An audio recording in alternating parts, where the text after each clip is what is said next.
को देखा है।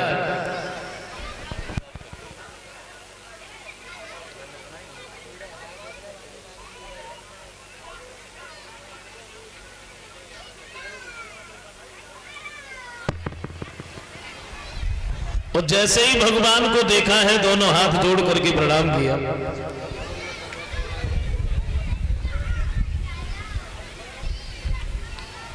एक बात कही है प्रभु, मेरी समझ में ये नहीं आता, हम लोग स्वर्ग में आ गए हैं, स्वर्ग ही हमारे पास चल के आया है, मैं आपकी क्या सेवा करूं? भगवान कहते हैं भक्तों, हम सेवा करवाने नहीं बल्कि करने के लिए आए। अब अधिक बात का समय नहीं, लीला करने का मौका दो, रात ही रात में किसी तरह मुझको गोकुल में पहुंचा दो। बोले रात ही रात में किसी भी तरह से तुम मुझे गोकुल में पहुंचा देना। इतने शब्द कहने के बाद में भगवान जरा से बच्चे के रूप में आ गए देवकी की गोद में। लेकिन उस बच्चे को देख करके बसदेव देवकी ये भूल गए, थोड़ी देर पहले मेरी किसी से बात भी हुई थी। देवकी कहती है महाराज, कंस ने हमारे 6 बालकों को मार दिया, इस बच्चे को भी जीवित नहीं छोड़ेगा, आप ऐसा करो इस बच्चे को गोकुल में भेज दो। बोले कैसी बातें कर रहे हैं, हथकड़ी बेड़ियां लगी हैं, फाटक बंद है, जरा सोचो हम इस बच्चे को कैसे ले जा सकते हैं। हाँ अगर हमारे हथकड़ी बेड़ियां छूट जाए तब तो कहने की देर हुई, लेकिन हथकड़ी बेड़ियां छूटने में देर नहीं हुई। देव जी जरा से बच्चे को लेके वहां से आगे बढ़ो।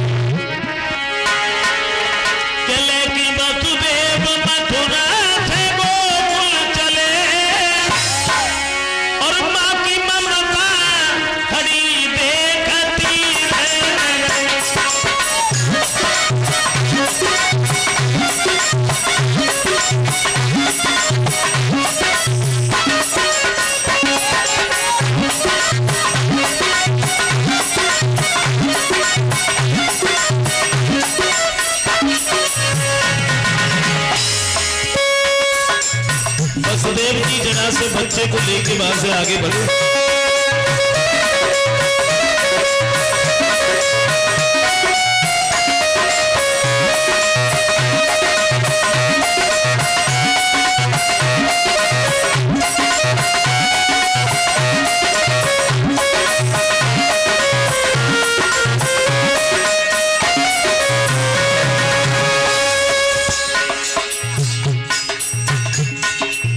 कहां से निकले आए?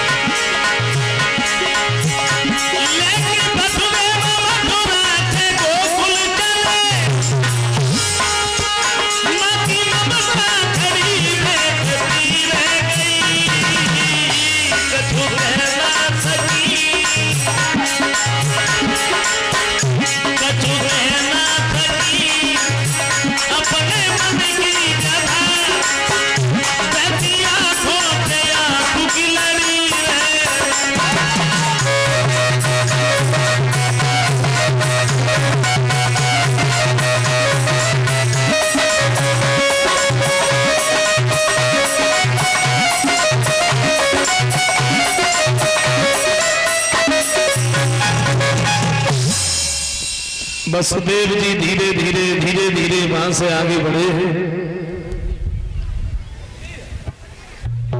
यमुना मैया के किनारे पहुंचे हैं।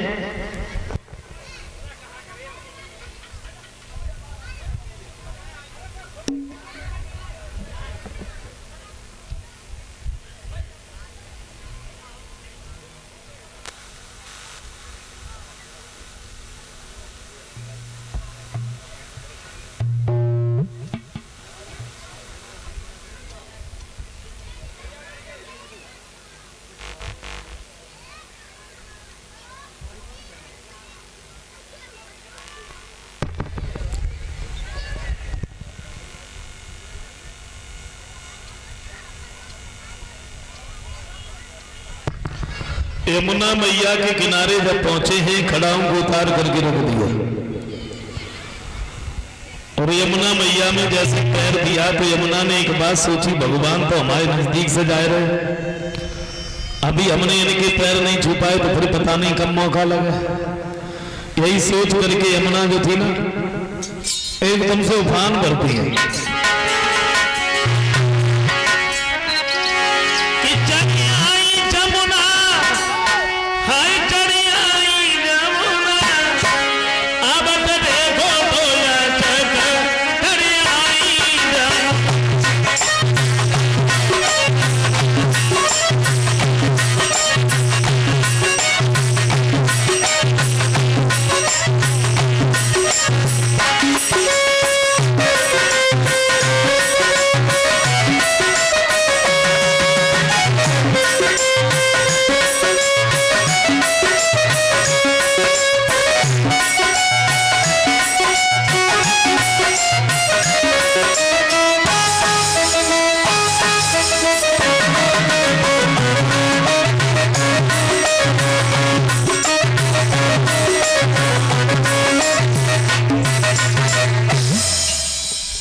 यमुना मैया एकदम से उफान भरती है। पहले तो घुटनों तक जल था, फिर कमर तक हुआ, फिर सीने तक हुआ, फिर मुंह में पानी जाने लगा। सोचा अब क्या करें, आगे बढ़ते जमुना जल गहरी,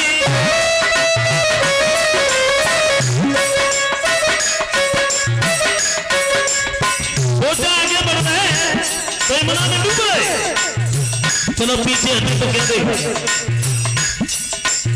पीछे हटे तो थारो के हरी,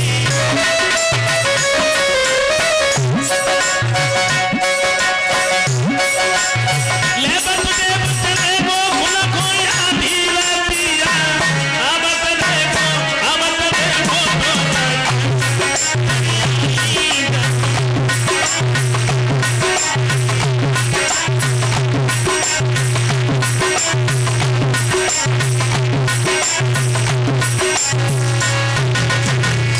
सोचा आगे बढ़ रहे हैं तो यमुना में डूब रहे हैं, पीछे हट रहे हैं तो शेर खड़ा है। और जब भगवान ने ज्यादा परेशान देखा तो श्याम ने क्या किया, मनमोहन ने पैर लटकाया,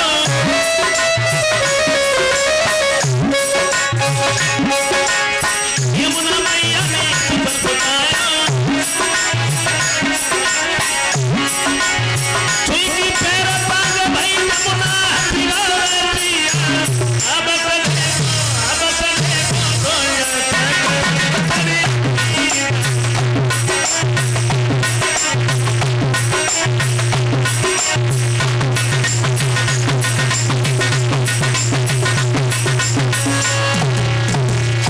यमुना मैया अपनी हद में आती हैं, ये वहां से आगे बढ़ गए। गोकुल में जब पहुंचे हैं वहां पर भगवान की लीला थी। यशोदा के पास में जरा सी बच्ची लेटी है, उसे उठाया, भगवान को लेटाया, ये चलने लगे। वो लड़की कहीं नहीं रोई। मथुरा में आ गए, हथकड़ी बेड़ियां लग गई, फाटक बंद हो गए, लड़की रोने लगी, पहरेदार जाग गए।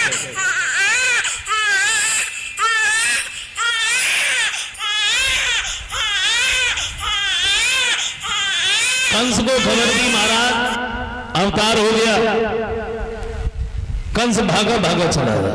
एक बात कही, बहन इस बच्चे को हमें दे दो। देवकी बोली भैया ये लड़का कहाँ, ये तो लड़की है और लड़की तुम्हारा कुछ नहीं कर सकती। बोले मालूम है इसकी शादी हो गई और इसके पति ने हमें मार दिया तो, या इसके बच्चों ने हमें मार दिया, मैं इसे जीवित नहीं छोड़ूंगा। पैर पकड़ करके घुमा के चट्टान में मारना चाहा, वो लड़की हाथ से छूटी, नभमंडल में उड़ी चली गई। और एक बात कही, कंस तू हमें क्या मारेगा, तुझे मारने वाला तो ब्रज में पैदा हो गया। और जैसे ही इतने शब्द सुने कंस बड़ा हैरान हो गया, देवकी के चरणों पर गिर पड़ा, कहा मैं माफ करना, मैंने तुम्हारी गोदी खाली कर दी, लेकिन मेरा तो काल का काल ही बना रहा। बस देव ने आके समझाया कंस क्यों परेशान होते। मौत का जो समय है ना वो निश्चित है, उसे कोई टाल नहीं सकता। कंस जो था ये पहुंच गया दरबार में। बोले तुमने सुना नहीं, वो लड़की मेरे हाथ से छूट करके नवमंडल में उड़ी चली गई। उसने ये कहा तुम्हारा काल गोकुल में यानी ब्रज में पैदा हो गया, क्या 2-4 दिन का भी बालक मिला पकड़ करके मार दो, मेरा काल भी मारा जाएगा। उधर सवेरा हुआ, पूरे गोकुल में शोर मच गया कि यशोदा क्यों रखा हुआ। बधाई बजावे को भागी, कोई घर से ही नाच तो भाई भागी, कोई बधाई बधाई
ये